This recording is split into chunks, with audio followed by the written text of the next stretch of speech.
Good morning, good morning, good morning, good morning. Sorry I am late as usual. Thinking of changing the time from 9 to either 9:30 or 10. 9 o'clock is a little bit hectic to be here at 9. So how's everybody doing this morning? What you all up to?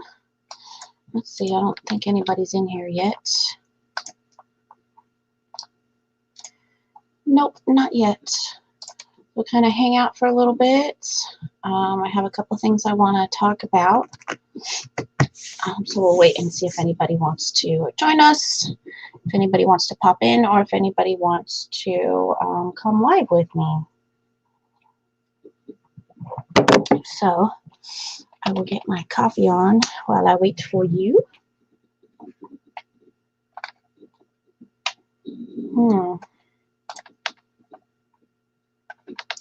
I have like a bazillion emails in my inbox, so let's get rid of all of these emails that are useless.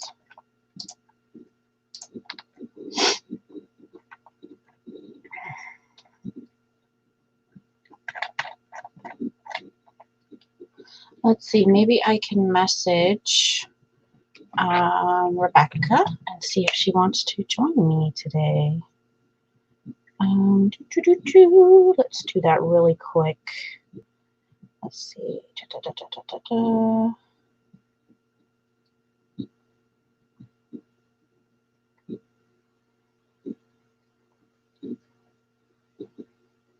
Okay, here's her number. I found it. I found it.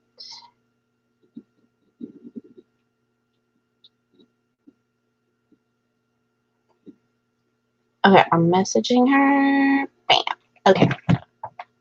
So anyways, let's go ahead and just talk about something since nobody's here at the moment.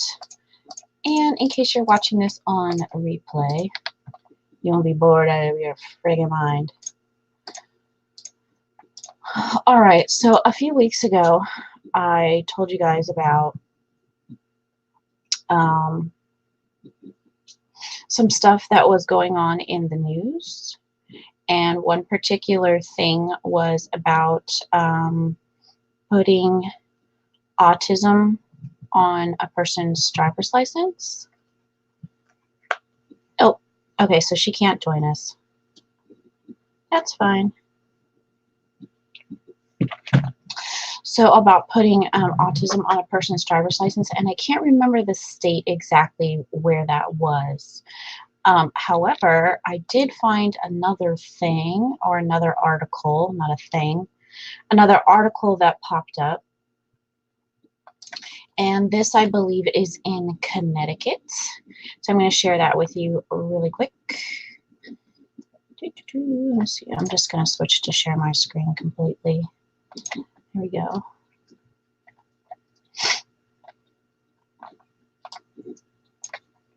Hold on a minute, guys. Technical difficulty. There we go.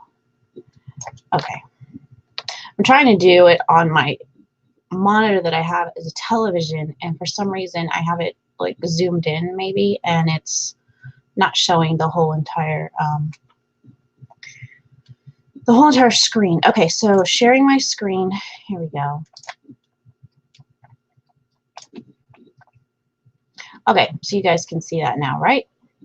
So this is in Connecticut, and I'll have to look up that other article. Maybe I saved it in my bookmarks, and I'll go back and show you guys. But in this particular article, Connecticut has developed a program that helps police officers to identify autistic drivers. So I think that you know, maybe we're not quite there yet, but excuse me, we're not quite there yet, but we're headed in the right direction. Oh, it's not a problem, Rebecca. Don't worry about it. You know, you can join next time, or whenever you're available, give me a call. I'll be available today until about like 4 o'clock to where you and I can chat.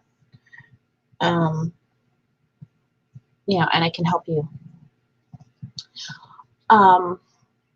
Yeah, so I don't think we're quite where we need to be yet as far as letting police officers and first responders know that there is either a person with autism in the vehicle or the driver themselves is autistic. However, this gives me hope. And the first article that I showed you several weeks ago, Jacob chimed in and said that he would hate to have something identifying him as autistic on his driver's license, because everywhere he goes, wherever you have to show ID, whether it be at a you know, at a gas station, or maybe at a club, or even at school, wherever it is that you have to show your ID, people will know you're autistic whether or not you want to share that with them. So I can understand that. And when I first saw it, I thought that that was a great thing. However, my son let me know that no, he would not like that to happen. So looking at this, this is kind of interesting. So what they are doing is they are, I'm sorry, I lost my train of thought. So autistic people can put a blue envelope in their car, and they can use this envelope. Let me scroll down here to the, they can use this envelope to store their, like their registration, their insurance card, maybe even their driver's license. And they can hand this entire thing to a police officer, like if they're pulled over. So I think that that is fantastic, because as soon as the officer sees a blue envelope, or maybe a first responder, if you're in a car accident, maybe you can just put that blue envelope like in your sun visor or something. So as soon as they see that blue envelope, they know that the driver is autistic. So I think that's a step in the right direction. I don't know if we're quite there yet as to the best solution, but this is definitely a step in the right direction. And this is happening in Connecticut. So I thought that was pretty interesting. If you guys are interested in reading more about it, I'll put the link here. Wait, that's on StreamYard. I'll put the link in chat, and then you can read about it if you're interested. And let's see if I can find that other one really quick. Wait, let me stop sharing my screen. Okay, so let me see now if I can find the other one really quick, and I can share it with you if I saved it in here. If not, that's okay. I did not. Okay. No big deal. So we'll just move right on then to the next article that I wanted to share with you guys. This is interesting because when my son was first diagnosed, I let other family members know about the situation or about his diagnosis, and I was immediately,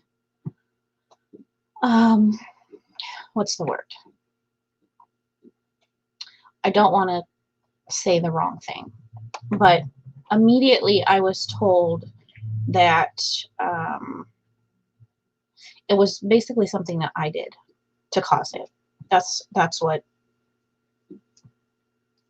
some family members had said, and that it's possibly his diet, his surroundings, things like that that are causing his autism. And I was told that, this is by my family, I was told that I should change his diet, and it's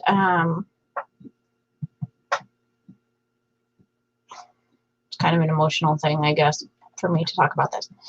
I was told to change his diet, and that it's possible he was allergic to gluten, and that's what's causing his autism.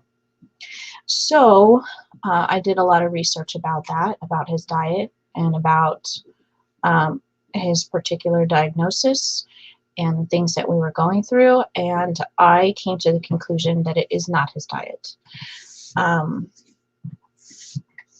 But I wanted to share this with you because for some kids it may be. So let me go back to my screen sharing.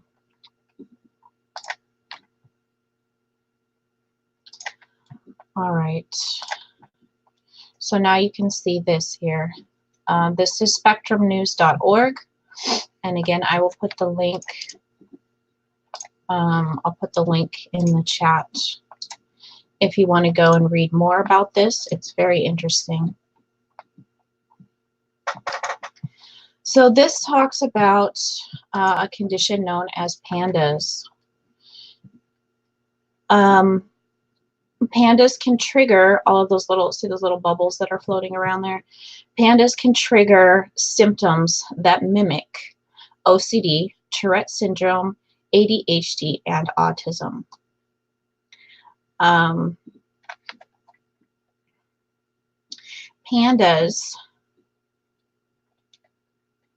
I'll scroll down a little bit here. So I wanted to tell you exactly what Pandas stands for without being incorrect. Pandas. Here we go. Pediatric. You see it here. Pediatric autoimmune neuropsychiatric disorders. So it is an autoimmune disorder.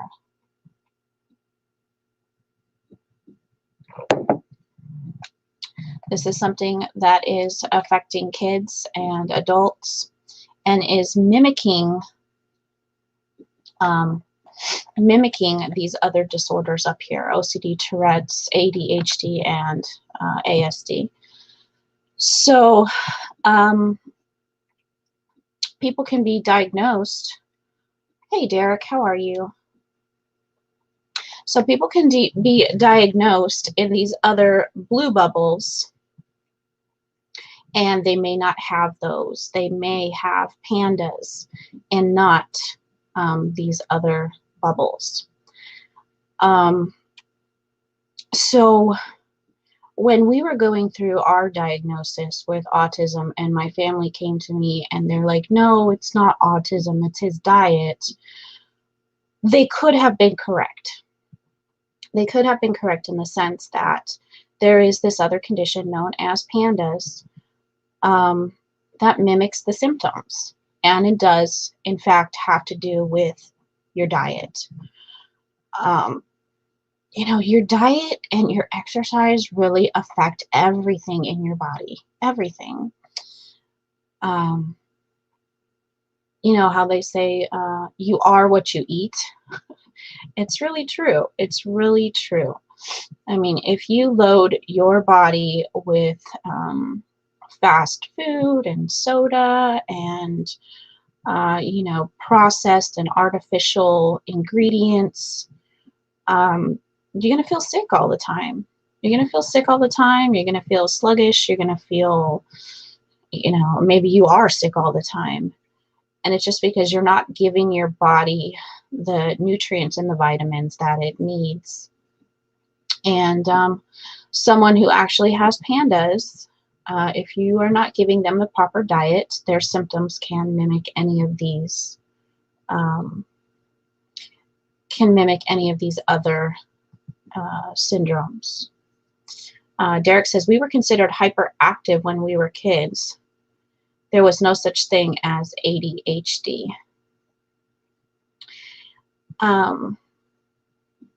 Yeah, I'm not quite sure when the term ADHD or ADD came around. I don't really know. I know my sister was diagnosed when she was younger with ADHD, but that was probably like in the 90s. So I don't really know when that term came around. So yeah, diet. Diet plays a huge role in this particular syndrome known as Pandas. So you can scroll through. I put the link there if you're interested in reading more about it. But it basically talks about how your diet can attribute to anxiety, to sensory overload, to hyperactivity, all of these different types of things. And it could just be some type of food allergy, or what they call a pediatric autoimmune neuropsychiatric disorder, also known as Pandas.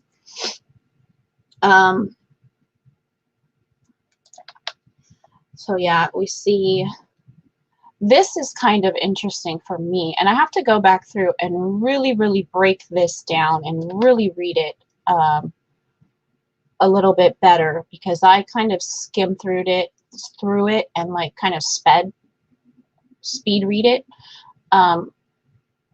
So I really need to go back and look at this because it says Pandas first proposed Pandas to explain an apparent association between strep throat, OCD, and tic disorders such as Tourette's. I find that to be very interesting, because when my son was younger, and here, let me go back, stop.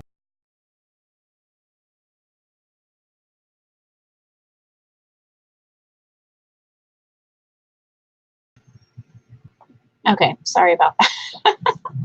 I turned off my audio. I'm still learning. I'm still learning StreamYard. Okay, there we go. That's what I wanted to do. When my son was younger, he had strep throat over and over and over and over. I mean, it was crazy how many times he had strep and how many times he had an ear infection. So, and he's been diagnosed with OCD, and he's been diagnosed with autism. He's not been diagnosed with Tourette's, however, OCD and autism. So I find that very interesting that there is some type of association between strep and OCD. I'm going to have to go back in and really break this down and read some more about it, and maybe do some other research and see what other connections there may be. I'm interested. Very interested. Here it says about half the children had ongoing strep infections, and they did not show more obsessive compulsive behaviors. Oh yeah, this is interesting. Definitely interesting. So those are really the only topics I wanted to talk about today. You guys have anything, maybe any questions or anything you want me to talk about?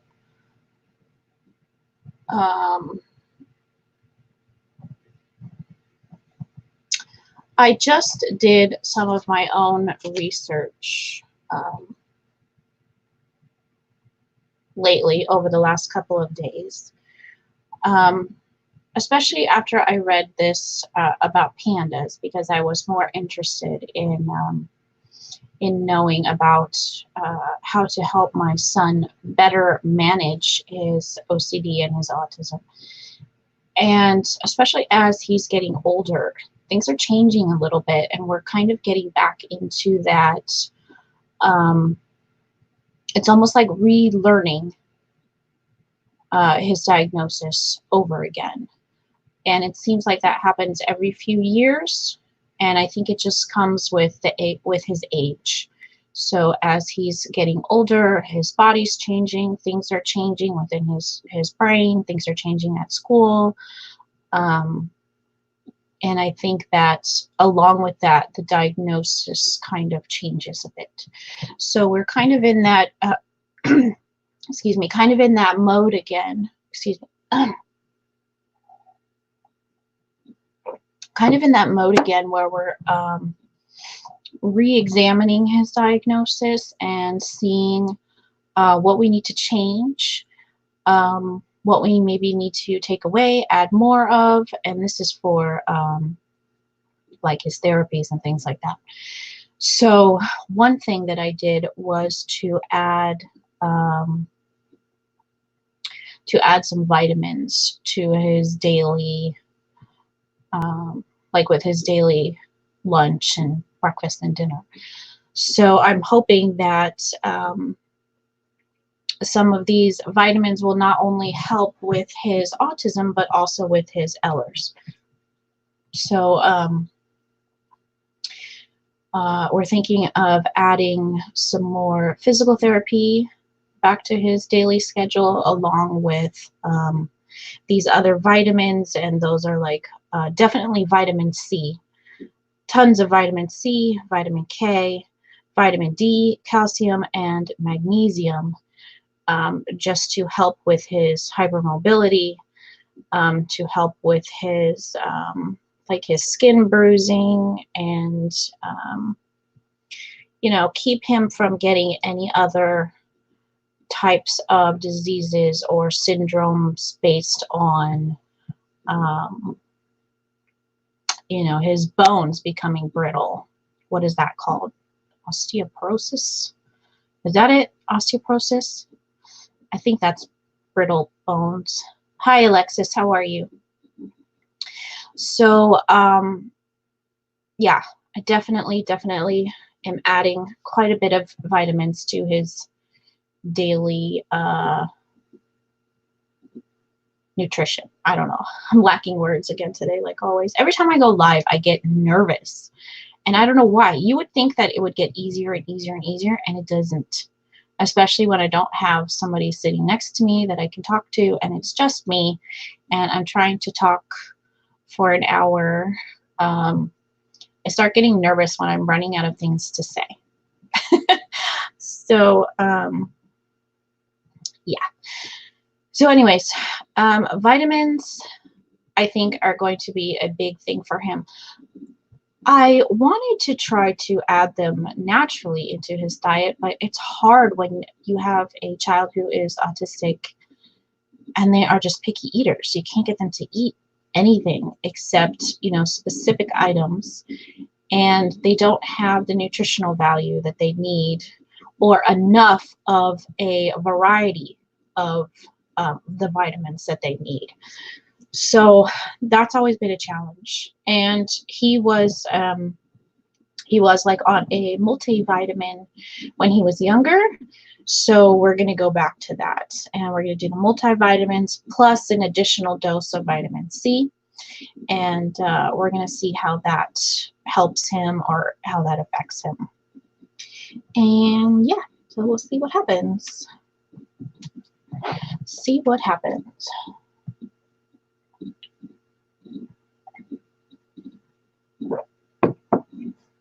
Are you still here, Derek? How's it going with you? I'm doing great. Thanks for the nuggets of knowledge. Oh, thank you, Alexis. I appreciate that. Yeah, it's hard when you're on the other side of the camera and you're just, sometimes it feels like you're talking to nobody and you're just talking and talking. So, you know, it's hard not to have somebody that's on the show with you. And it's hard when there's not a lot of people in chat, to where you can like kind of keep the conversation going. So it could be tricky sometimes. Oh, thank you, Derek. I appreciate that. Yeah, those are really cool catalogs that you found. So I'm glad that you reached out to me. And oh, I'm totally sorry about the Facebook thing. I don't really Facebook at all, so I kind of hardly check it. And I try to remind myself, like, hey, you know, somebody's sending me messages on there, so I need to check it regularly. But I check my Instagram several times a day. So that might be an easier way to reach me if you're on Instagram than on Facebook. I just don't Facebook. I never have, and I don't really understand how Facebook works, and I just don't really use it. I don't really use it. However, Instagram is Facebook, isn't it? I think it's like powered by Facebook. I don't know. But yeah, I prefer Instagram. So,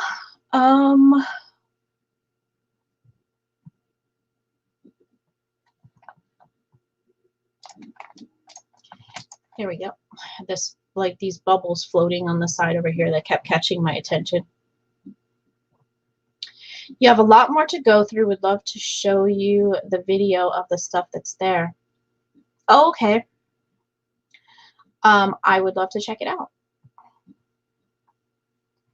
Yeah, definitely. I'm always interested in finding vintage items, not just clothing, but vintage items. A lot of vintage items I will keep for myself.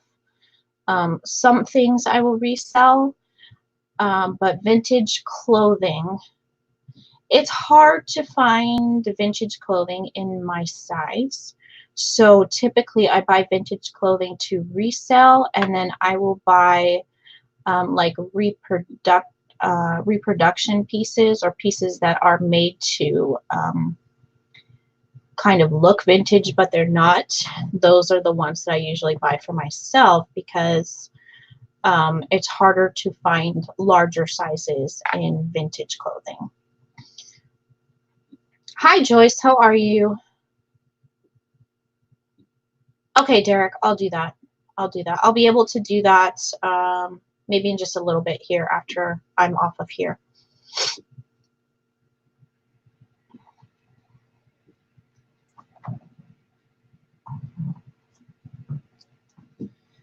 So, yeah, Joyce, if you missed the beginning, go back and check it out. I shared a couple articles. The links are up a little bit farther in the chat if you're interested in reading them. Kind of some interesting stuff. I think that as a whole, we're definitely moving in the right direction as far as becoming more aware of disabilities, and not just autism, but disabilities in general. And I hope that by making more and more people aware of disabilities, that more people will be able to show empathy.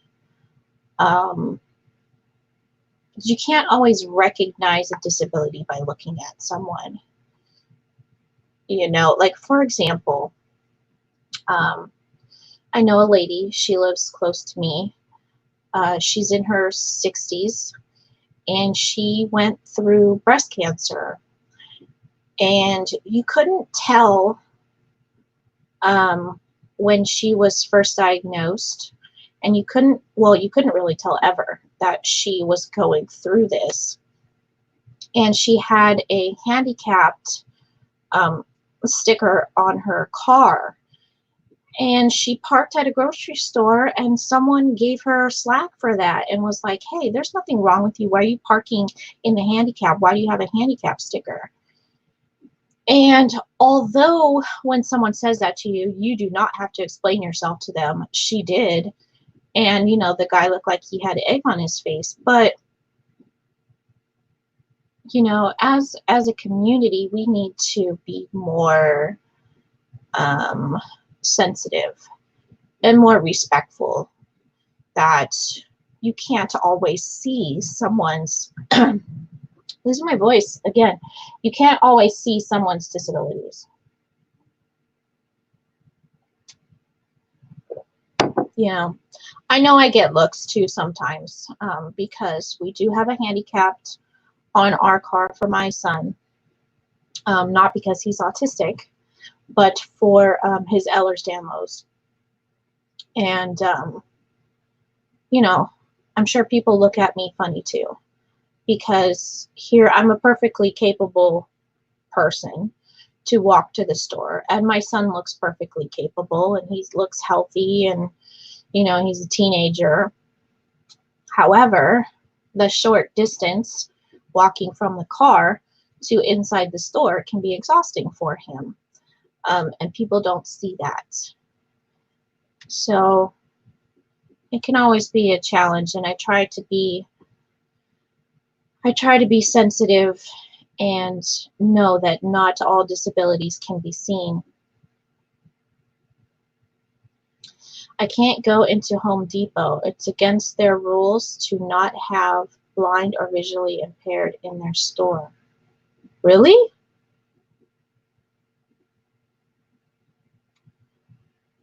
I didn't know that. I mean, I could kind of see it maybe from a business insurance standpoint, as far as, you know, there could be things in there that could be dangerous. Multiple friends were asked to leave. I don't know that that's even legal. Like, can they legally ask you to leave because of your disability?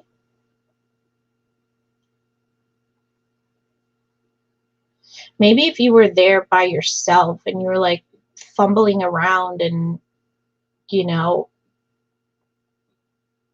I don't see how that could be. I don't know. I don't understand that. It's in their bylaws. Wow, that's interesting. I'm going to have to look that up because I'm curious. I've never heard that before. I mean, technically, I wear glasses, so I'm visually impaired, right? My son's vision is really, really bad, so he would be visually impaired. That's interesting. Maybe just because of the dangers in their store, you know, with the equipment and things moving around all over the place. I don't know. Is it that same way? Like, do you have a Lowe's anywhere near you? Is it the same way going into Lowe's?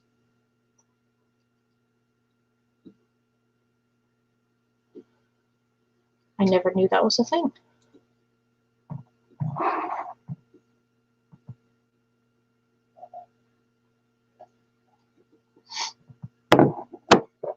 That's interesting. So I'm wondering if there are other stores then that have rules like that against other types of disabilities. You're a danger in their store. That's how they get away with it. They tell you to shop at Lowe's or other stores. Wow.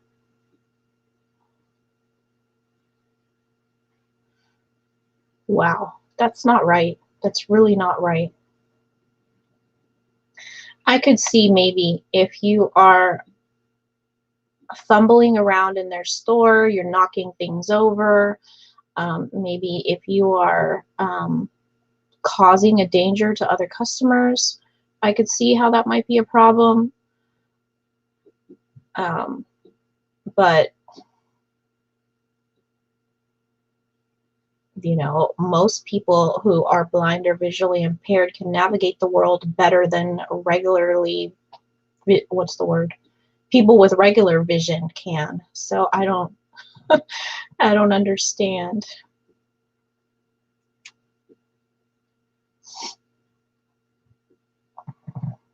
It's interesting. All right, guys. Well, I know it's not quite 10 o'clock yet, but I've just run out of words today. And my son's not with me today. He's not feeling so good, so he's sleeping. But you had a long discussion last night about it at your Lions Club. I'm going to look into that, Derek. I'm curious about that. I don't know how they can get away with that. But yeah, so I'm going to take off. And if you guys have any questions, you know, leave them for me in the description or in the comments down below, or you can message me on Instagram. And I will be back next week, Thursday at 9 a.m. I say that. Maybe I'll change the time to like 9:30 since I can't seem to get on exactly at 9 a.m. ever. So, yeah, look out for the notification. And yeah, but again, next week, Thursday, I'm pretty sure, right? Yes. Next week, Thursday, 9 a.m. maybe 9:30. All right, guys. So I hope you all have a great day. Thank you for being here with me, and I will see you soon.